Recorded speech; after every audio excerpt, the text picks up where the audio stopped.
Hello everybody, आज हम लोग टीसीएस के अमेंडमेंट्स के बारे में बात करने वाले हैं। सबसे पहले हम लोग जान के लेते कि टीसीएस का मतलब क्या है। से फॉर एग्जांपल आप कोई गुड्स सेल कर रहे हैं कोई पर्टिकुलर कस्टमर को, और कस्टमर आपको पेमेंट कर रहे हैं, तो वो पेमेंट में आपको कुछ अमाउंट ऐड करना है और टोटल अमाउंट आपको कलेक्ट करना है। से फॉर एग्जांपल 1 लाख का आपने सेल किया, उस पर 1% के हिसाब से 1000 रुपीज जो है वो आपने ऐड किया 1 लाख में। टोटल 1 लाख 1000 आप उससे कलेक्ट करेंगे और 1000 गवर्नमेंट को पे करेंगे। अभी टीडीएस और टीसीएस में कुछ डिफरेंसेस है, वो हम लोग तुरंत जान लेते हैं ताकि कंफ्यूजन दूर हो जाए। टीडीएस जो है, टीडीएस डिडक्ट करना ये रिस्पॉन्सिबिलिटी पेयर का होता है। मतलब से फॉर एग्जांपल 1 लाख का आपको पेमेंट करना है कोई पर्सन को, तो वो 1 लाख में से फॉर एग्जांपल 1% आपको डिडक्ट करना है 1000 रुपीज, और बाकी का 99,000 रुपीज जो है वो आप वो पर्टिकुलर पर्सन को पे करेंगे और 1000 रुपया गवर्नमेंट को पे करेंगे। टीसीएस का मतलब कुछ अलग होता है।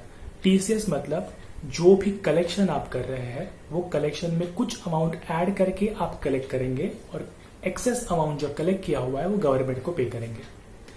क्रेडिट का अगर बात करें तो टीडीएस का क्रेडिट मिलता है जो पर्सन से हम लोग ने टीडीएस डिडक्ट किया हुआ है वो पर्सन को क्रेडिट मिलेगा, और टीसीएस मतलब जो पर्सन से हम लोग टीसीएस कलेक्ट कर रहे हैं वो पर्टिकुलर पर्सन को क्रेडिट मिलेगा।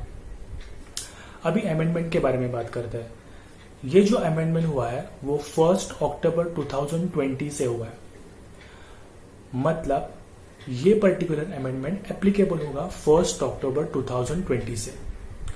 अभी कुछ एक्सेप्शंस है, मतलब ये अमेंडमेंट किसको एप्लीकेबल नहीं है इसके बारे में हम लोग बात करते हैं। 3 इंपॉर्टेंट पॉइंट्स हम लोग को याद रखना है एक्सेप्शंस में। अगर आप पहले से ही कोई सेक्शन के अंडर टीसीएस ऑलरेडी कलेक्ट कर रहे हैं तो आपको वापस ये अमेंडमेंट के अंडर टीसीएस कलेक्ट करने का कोई जरूरत नहीं।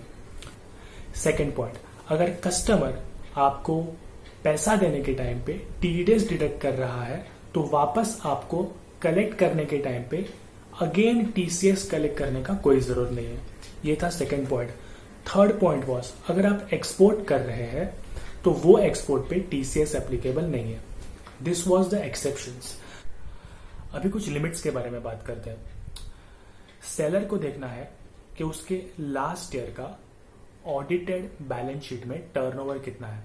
अगर ये पर्टिकुलर टर्नओवर 10 करोड़ के ऊपर है तो वो सेलर टीसीएस कलेक्ट करने के लिए लायबल है। अभी टीसीएस कौन से कस्टमर से हम लोग को कलेक्ट करना है वो हम लोग को देखना है। तो सबसे पहले हम लोग को ये देखना है कि कौन से कस्टमर से एक पर्टिकुलर फाइनेंशियल ईयर में 50 लाख के ऊपर कलेक्शन हुआ है। अगर 50 लाख के ऊपर कोई कस्टमर से कलेक्शन हुआ है तो उसको टीसीएस कलेक्ट करना अनिवार्य है। इसमें 2 सिचुएशंस अराइज हो सकते हैं। 1 अक्टूबर से पहले अगर कोई ऐसा कस्टमर है जिससे ऑलरेडी 50 लाख के ऊपर आपने कलेक्शन कर लिया है, तो 1 अक्टूबर 2020 के बाद जो भी कलेक्शन आप करेंगे 1 रुपए से, वो सारे कलेक्शन के साथ साथ आपको टीसीएस भी कलेक्ट करना है।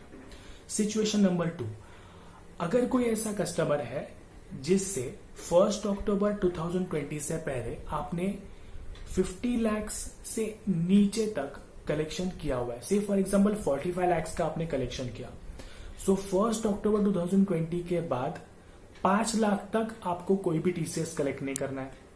5 लाख के बाद मतलब 50 लाख के ऊपर जैसे ही क्रॉस होता है आपको 1 रुपए से उसे टीसीएस कलेक्ट करना है।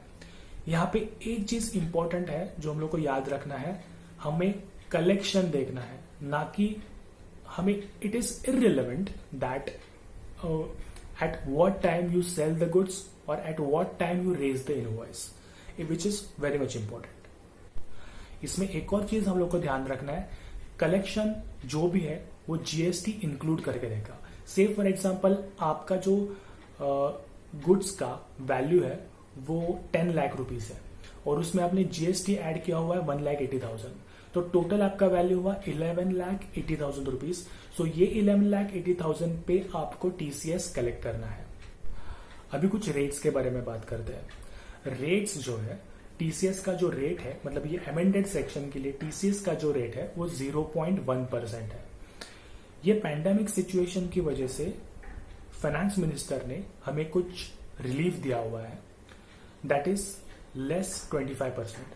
मतलब 31 मार्च 2021 तक जो भी आप टीसीएस कलेक्ट करेंगे ये पर्टिकुलर अमेंडमेंट के लिए, वो टीसीएस सिर्फ 0.075% होगा। सेकेंड इंपॉर्टेंट पॉइंट, अगर जो पर्सन से आप पेमेंट कलेक्ट कर रहे हैं वो पर्सन के पास अगर पैन या फिर आधार कार्ड अवेलेबल नहीं होगा तो it is mandatory that you collect TDS at the rate of 1%। अभी कुछ प्रैक्टिकल सिचुएशंस के बारे में बात करते हैं। कुछ प्रैक्टिकल क्वेरीज था जो सीबीडीटी के अगेंस्ट रेज किया गया। मतलब से फॉर एग्जांपल जो कलेक्शन है वो 1 अक्टूबर 2020 के बाद हुआ, लेकिन उसका जो सेल था वो 1 अक्टूबर 2020 से पहले ही हो चुका था। मतलब जो इनवॉइस था वो 1 अक्टूबर 2020 के पहले ही रेज हो चुका था। तो ऐसे कैसे हो सकता है कि जो रिसीवेबल हम लोग ने बुक्स ऑफ अकाउंट्स में दिखाया वो कम है, लेकिन जो कलेक्शन हमें मिल रहा है वो ज्यादा है। तो वो केस में क्या करना है, हमें डेबिट नोट इशू करना है। मतलब it is responsibility of seller to issue debit note. ये हुआ फर्स्ट सिचुएशन।